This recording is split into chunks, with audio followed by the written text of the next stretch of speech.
É isso, Jorge. Um só não, dois tabus, porque além do Flamengo não conseguir vencer como visitante desde 2022, o Flamengo também não conseguia vencer na estreia da Libertadores desde 2022, então volta a vencer na estreia da competição e volta a vencer como visitante depois de uma sequência aí de 9 jogos sem vitória fora de casa, assim como na campanha de 2022 que o Flamengo inicia vitorioso, o Flamengo hoje consegue essa vitória e eu acho, Jorge, que é muito do que o VSR falou, né? Isso não é de hoje. O Flamengo, em determinados momentos, em determinados jogos em que o adversário indica, né, uma certa facilidade ou um nível técnico abaixo do Flamengo, o Flamengo mostra um ritmo um pouquinho mais devagar no jogo, né? Demora para ligar essa chave, diferente da postura do Flamengo em jogos grandes. E o Flamengo volta no segundo tempo diferente, o Flamengo faz o gol logo depois das mexidas, e fazendo esse gol, o Flamengo parece que vira essa chave e starta novamente esse modo, não sei se acomodação é a melhor palavra, mas um modo ali de aceleração mais baixa, e consegue fazer aí o suficiente para sair com o resultado. É claro que a gente tem que levar em conta que o Flamengo vem de um jogo contra o Internacional, que foi um jogo de alta intensidade, onde o Flamengo usou o que tinha de melhor, porque já disse que o Brasileirão é a prioridade. O Flamengo vem de uma longa viagem, o Flamengo treinou treinou ontem, muito cedo no Ninho do Urubu, depois pegou o voo Rio-Manaus, e depois Manaus-São Cristóvão, só chegou à noite, então é uma viagem longa, né? Isso está na conta também, mas imagino que o torcedor rubro-negro esperava um Flamengo numa rotação um pouquinho acima nessa partida de hoje, mas sai com a vitória, que é algo muito importante que o Flamengo não conseguiu nas últimas 2 temporadas na Libertadores. Eu acho que é importante, né, VSR, esse ponto que a Monique traz, do desgaste que o jogo do último sábado com certeza provocou, pela intensidade, né, que foi a partida no Maracanã contra o Internacional. E aí, com esse calendário, né, com uma viagem tão desgastante, eu acho que tem uma certa lógica você tentar dosar um pouco o ritmo, controlar a minutagem, como foi feito hoje com o De La Cruz, com o Bruno Henrique, que saíram no segundo tempo. O problema é que se você não mata o jogo, você fica sujeito ao que aconteceu no final. Você toma uma bola na trave, você pode jogar fora uma vitória, deixar 2 pontos pelo caminho, quando você não tem ali a intensidade suficiente para matar o jogo logo. Então, como toda estratégia, essa também tem um risco, né, VSR? Acho que foi ali claramente uma partida de um ritmo, de uma rotação bem mais baixa, uma partida burocrática até. Acho que é uma perfeita definição. Acho que a gente pode até dizer uma partida burocrática. Não foi o que o Flamengo costuma ser. Em alguns momentos ali o Flamengo encaixou, perde, pressiona, que é a marca desse time.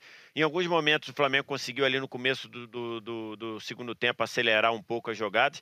Mas acho que, enfim, valeu aí a vitória, porque o Flamengo estreia vencendo, vence fora de casa pela primeira vez desde a semifinal de 22, mas foi uma partida bem abaixo do que a gente imagina que o Flamengo queira ser, né? Só para dar um exemplo de como aqui eu não estou sendo resultadista, eu elogiei demais o Flamengo no empate contra o Internacional, que o Flamengo empatou o jogo em casa, mas nesse empate em casa, mesmo com esse empate, a gente viu o Flamengo jogar do jeito que o Flamengo quer jogar, tendo oportunidades. No segundo tempo, criou pelo menos 4 chances de gol, acabou empatando o jogo, mas não virou. Mas foram 19 finalizações naquele dia. Exatamente, mas então, enfim, o Flamengo teve motivos para ser elogiado demais contra o Inter, mesmo não ganhando o jogo. E hoje aqui a gente vai ter que achar motivo para elogiar o Flamengo na vitória por 1-0 e não vai conseguir, porque a partida foi muito abaixo. Então, assim, são coisas que acontecem. A gente pode entender, a gente pode relativizar uma estreia de Libertadores para um lugar, para uma viagem com uma logística difícil. Embora todo mundo agora vá na Libertadores, é obrigado a ir de voo fretado, então não tem aquele negócio de pega um voo aqui, desce outro, aí faz uma baldeação e tudo. Não minimiza um pouco minimiza, esse desgaste, mas né? mesmo assim é a coisa mais complicada. Você não passa mais o dia inteiro viajando. Exatamente. Você já começa de manhã, chega no fim da noite. Exatamente. Então você tá nesse cenário, mas de fato para mim é uma partida muito abaixo. Nós fizemos uma enquete aqui, acabamos de abrir no chat, a galera tá votando. Qual a avaliação da estreia do Flamengo na Libertadores? Jogou bem, deu para o gasto ou ficou devendo? Daqui a pouquinho eu trago a primeira parcial aqui, quando a gente bater 1000 votos. Vai dando like na live e vai também mandando superchat, tá? Que a gente vai ler e vai colocar na tela aí. Pode mandar superchat, estão liberados. Monique, vamos responder a enquete aí, vou pedir a sua opinião. Jogou bem, deu para o gasto, ficou devendo. O que você acha que foi hoje a noite do Flamengo? Eu acho que no combo de tudo que a gente falou, Jorge, deu para o gasto. Eu acho que o Flamengo ficaria devendo se ele voltasse para o Rio de Janeiro sem a vitória. Pelo que se esperava desse Flamengo do Felipe Luiz, pela diferença entre os dois elencos, se o Flamengo voltasse sem a vitória, eu acho que o Flamengo ficaria devendo, mas a partir do momento que o Flamengo volta com os 3 pontos, que era o que mais interessava nesse cenário de maratona, né, que se apresenta no mês de abril, especialmente, eu acho que deu para o gasto. Só para a gente pontuar, né, o Flamengo, ele nesse recorte ali até o final de abril, porque a gente ainda não tem o sorteio da terceira fase da Copa do Brasil, que tem a data base ali para o dia 30, então fazendo o recorte até o fim de semana, o Flamengo vai pegar o Vitória fora de casa e tem o jogo da Libertadores no meio de semana em casa contra o Central Córdoba, vai para o Rio Grande do Sul jogar com o Grêmio no fim de semana, e aí tem Juventude no meio de semana em casa, clássico contra o Vasco, que o Beppe acabou de vetar São Januário, e a gente não sabe onde vai ser, se é que não vai entrar mais uma viagem. E aí, depois do Vasco, o Flamengo vai para altitude jogar com a LDU e aí fecha no dia 27 de abril o Corinthians em casa. Então, pensando em todo esse cenário, imagino que isso esteja na conta, eu acho que deu para o gasto, mas lúcido como é o Felipe Luiz, e o Léo Ortiz falou na Zona Mista domingo, o Felipe falou que se for para um dia a gente perder ou empatar, ele quer que a gente perca ou empate jogando como a gente jogou hoje contra o Internacional. Então, lúcido como é o Felipe Luiz, eu acredito que ele não vai aprovar essa atuação, mas também vai ficar satisfeito de voltar para casa com 3 pontos nesse cenário todo aí. Vamos mostrar a sequência do Flamengo aí. A Monique falou dessa sequência de abril para colocar na tela para você. Então, na Libertadores, tá? Abril e maio são os meses em que o Flamengo joga essa primeira fase. Então, tem mais 2 jogos nesse mês. O Central Córdoba em casa e a LDU fora. Outra logística chata, né? Nem tanto pela distância e tal, mas porque você tem uma altitude para enfrentar lá em Quito de 2.800. Então o Flamengo vai ter que subir o morro ainda nesse mês de abril. E os 3 jogos de maio, 2 serão em casa. O Central Córdoba fora. E aí o Flamengo faz as 2 últimas da primeira fase em casa. Contra a LDU no dia 15 de maio e contra o Táchira no dia 28 de maio. E aí terminou. Aí é praticamente prévia do Super Mundial. Era isso aí, era aí que eu queria chegar, porque aí terminou a primeira fase, dá uns 15, 20 dias já tem Mundial, né? E também terminando isso aí, começa a data FIFA logo na sequência, né? No dia 2 de junho. Então o Flamengo para de jogar. Depois desse jogo do dia 28, tem mais um compromisso pelo Campeonato Brasileiro. E aí vem a parada, em que o Flamengo já vai focar totalmente, né, na preparação para o Mundial, ainda que no Rio de Janeiro, mas já na preparação, e no dia 11 de junho o Flamengo viaja.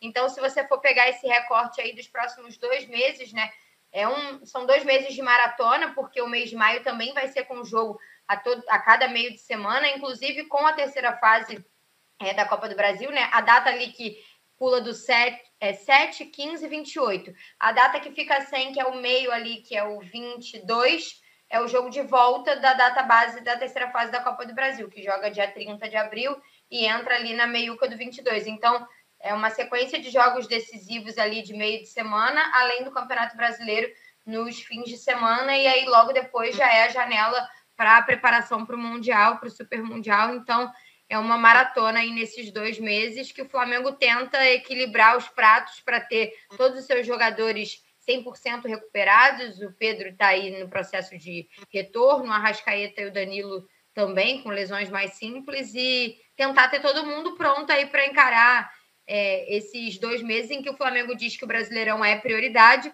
e certamente a Libertadores também é uma prioridade, e aí precisa equilibrar esses pratos aí para ver como que vai dosar os minutos de todo mundo. Haja elenco, haja perna para aguentar a maratona que vem por aí. Ô, VSEG, olhando a tabela, pergunta que está na tela aí. Córdoba e LDU empataram, o Flamengo é o líder isolado com 3 pontos e o Táchira zerado. O Flamengo é muito favorito para ser o líder desse grupo C? Eu já achava que o Flamengo era líder no sorteio e continuo achando que o Flamengo tem muitas coisas a favor para ser líder do grupo, né? Acho que se o Flamengo não for líder desse grupo, ele tem explicações a dar, né? Acho que se a LDU passa em segundo, se o Central Córdoba passa em segundo, o Táchira acho difícil passar, mas se o Táchira passa em segundo, eu acho que eles vão estar, ó, beleza, ok, fizemos o que a gente tinha que fazer. Acho que se o Flamengo passar em segundo, ou se o Flamengo não passar, aí o Flamengo tem muitas explicações para dar, porque de fato é mais time, é mais qualificado, tem mais qualidade do que os outros do grupo. Hoje não mostrou essa qualidade, né? Tem muita gente falando aqui no chat, mas está na cara que o Flamengo se preservou, que o Flamengo se poupou. Vamos supor que seja isso. O Flamengo tem aí pela frente jogos complicados, a Monique falou, vai viajar para Salvador, depois volta para o Rio para jogar com o Central Córdoba, vai para o Rio Grande do Sul pegar o Grêmio, por aí vai.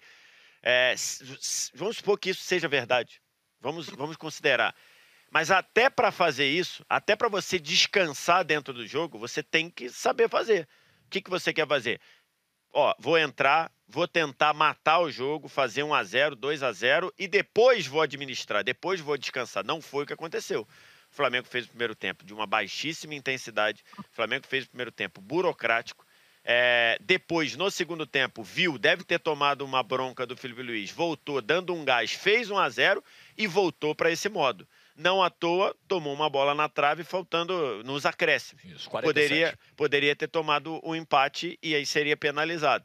Então, assim, acho que até isso tem para fazer. Lógico que a gente pode entender que o cenário de estreia, o cenário de saber que enfrenta um time menos qualificado, tenha dado essa sensação para o Flamengo. E aí, essa sensação de superioridade leva a uma economia de energia, que leva a uma acomodação e gerou esse cenário. Mas, repito, o Flamengo hoje não fez uma partida que você possa elogiar e ganhou. E no fim de semana, contra o Inter, jogou muito bem na minha visão e empatou.